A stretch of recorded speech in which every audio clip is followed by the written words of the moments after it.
महाराष्ट्रामध्ये 2 वृद्धाश्रम होते. गुगलवरती सर्च मारा. सगळे सरकारी अनुदानावरती चालायचे. पण आज महाराष्ट्रामध्ये 1756 वृद्धाश्रम होण्यामागची कारणं तुम्ही आम्ही आहोत. तरुणपणी सुखाची सावली धरणारे आई वडील म्हातारपणी तुम्हा आम्हाला जड का होतात याचं कोण अजून मला उलगडलेलं नाहीये. बायकांचं बरं असतं, तरुणपणी सासू बरोबर नसते, म्हातारपणी सून बरोबर नसते. चांग भलं. ताई मला एक तुम्ही गोष्ट सांगा, तुमचे आई वडील तुमची भावजं नीट सांभाळत नाही म्हणून तिच्याशी तुम्ही भांडता, पण आपल्या सासू सासऱ्यांना मात्र डोळ्यात देखील खपवून घेत नाही. याच्या मागचं मला जरा कारण सांगाल का?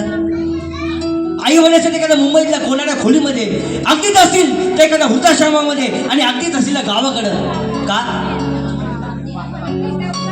जिनं मुलगी दिली तिनं पगार विचारून दिली आणि जिनं आयुष्यभर सांभाळा तिनं आयुष्यभर कधी पगार विचारला नाही. अहो तिच्यासाठी तरी कमीत कमी तुम्ही तिला सांभाळा. बरे म्हातारे आजी आजोबा तुमचा माझा अन्याय सहन का करतात माहिती आहे काय? त्यांच्या नातू किंवा नातीच्या चेहऱ्यातला आनंद त्यांना पाहायचा असतो. अहो तुम्ही काय घेऊन आला? एक मोडकं कपाट, चोटका सोफा, 4 ताटल्या, 4 वाट्या, काय असं आणलं? आणि ज्याच्याशी तुम्ही लग्न केलं त्याला धोडपून काढा की तुम्ही. त्यांना का तुम्ही त्यांना त्रास देता? जगण्याचं कर्म आणि मर्म काय माहिती आहे का? राजा राणीचा संसार यासाठी म्हटलंय की तुम्ही आम्ही राजा राणी म्हणून बाकीच्या प्रजेचा सांभाळ करायचा. हा सांभाळ न करता तुम्ही आम्ही म्हाताऱ्या सासू सासऱ्यांना मात्र त्रास देतो. तुम्ही कितीही उपवास करावं, कुठला देव देवी तुम्हाला पावायला येणार नाही, पण 2 घास सासू सासऱ्यांना संतुष्टपणे घाला. बघा परमेश्वर तुमच्या घरी पाणी भरले येईल की नाही, तीळ मात्र शंका नाही. मग तीर्थक्षेत्राच्या जागी तर कुठं पण जा. मग खरा सुशिक्षित कोण आहे? पुढे जातो मी MBA BA वकील आहे, डॉक्टर आहे, इंजिनियर आहे. खरा सुशिक्षित कोण आहे माहिती आहे का? ज्याच्या घरामध्ये आईच्या डोळ्यामध्ये हसू आहे आणि बापाच्या चेहऱ्यावरती समाधान आहे, तो खरा सुशिक्षित. लक्षात ठेवा. 17 वर्षापूर्वी गावकरीच्या 5 एडिशनमध्ये लिहिलेली सत्य घटना तुम्हाला सांगतो. घटना पुण्यातली आहे. बालेवाडी नावाचं एक छोटंसं गाव, 3 डोंगरांच्या मध्ये 35 घरांची वाडी म्हणजे बालेवाडी. पुण्यात जायचं, काबाड कष्ट करायचं आणि पुन्हा एकदा आपल्या घरी परत यायचं.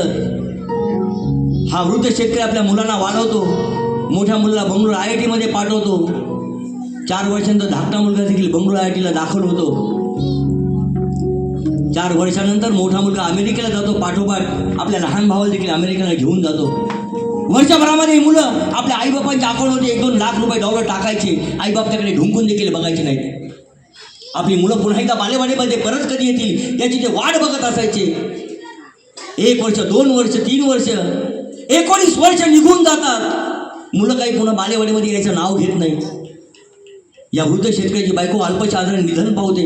थरथरच्या हाताने शेतकरी आपल्या अमेरिकेमधल्या फोनाला फोन करतो, मोठ्या मुलाला. फोन एकदा 2दा 10दा वाजतो. थोरला मुलगा काही फोन उचलत नाही. कारण तो अमेरिकेमधल्या धाकट्या मुलाला फोन करतो. मुलगा फोन उचलतो. इकडून शेतकरी सांगतो, बाळानो तुमची आई गेली. आपल्या मुलांची वाट बघत आपल्या बायकोचं शव ससून हॉस्पिटलमध्ये दाखल करतो. 1 दिवस, 2 दिवस, 25 दिवसानंतर एकटाच आपल्या बायकोचे अंत्यसंस्कार उरकून घेतो. 1.5 महिन्यानंतर या वृद्ध शेतकऱ्याचा धाकटा मुलगा आपल्या गावी परत येतो. 4 दिवस राहतो, बापाचं सांत्वन करतो आणि जायला निघतो. जाताना $2 लाख चेक आपल्या बाबाच्या हातात ठेवतो. सांगतो, बाबा सांभाळा. आपल्या मुलाला एक्सप्रेस हायवेवरती गाडीत बसवण्याकरता हा शेतकरी येतो. मुलगा गाडीत बसणार एवढे शेतकरी विचारतो, बाळा तुला एक विचारू? मुलगा बोलतो, विचारा ना.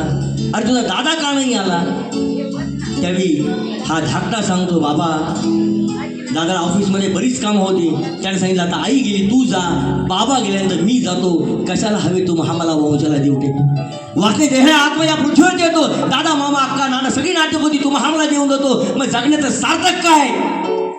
आईला देह कधी ना कधी जाणारी गोष्ट लक्षात ठेवा. जगण्याचं एकच सार्थक आहे, ते म्हणजे ज्यांनी तुम्हा मला जन्म दिला त्या जन्मदात्यांना आयुष्यभरात विसरून चालणार नाही. एवढं सार्थक जरी बाळगलं तरी नैया पार आहे. उपास तापास नवस सायस नाही केले चालतील. कुठल्या दैवताला पूजू नका, कुठल्या तीर्थक्षेत्री जाऊ नका. माझ्या सगळ्यांनी 2 गोष्टी केल्यात तर आयुष्याची नैया अशी पार आहे. पहिली गोष्ट, ईश्वरासमान आपल्या आईच्या डोळ्यामध्ये कधी अश्रू आणून देऊ नका. आणि दुसरी गोष्ट, आपल्या बापाची मान समाजामध्ये खाली जाईल असं कुठल्या प्रकारचं वर्तन करू नका. कुठल्या दैवताला नाही बोललं तरी चालेल. साक्षात चालते बोलते परमेश्वर तुमच्या माझ्या घरी जरी असताना तीर्थक्षेत्राच्या ठिकाणी तुम्ही आम्ही देवत्व शोधण्याचा प्रयत्न करतो. आणि हेच आईवडील जेव्हा स्वर्गस्थ होतात तेव्हा त्यांच्याच नावाचा लाडूबुंदीच्या पंक्ती उठवतो. पण जिवंत असताना कधी एकदा मरण येतं, इतकं नरक येतात तुम्ही आम्ही त्यांना देतो. ज्यांना आपल्या आईवडिलांवरती प्रेम आशांच्यासाठी आणि ज्यांना नाही आहे त्यांना उत्पन्न होऊन गीता आपल्यासमोर सादर करत आहे गुरुनाथ कदम.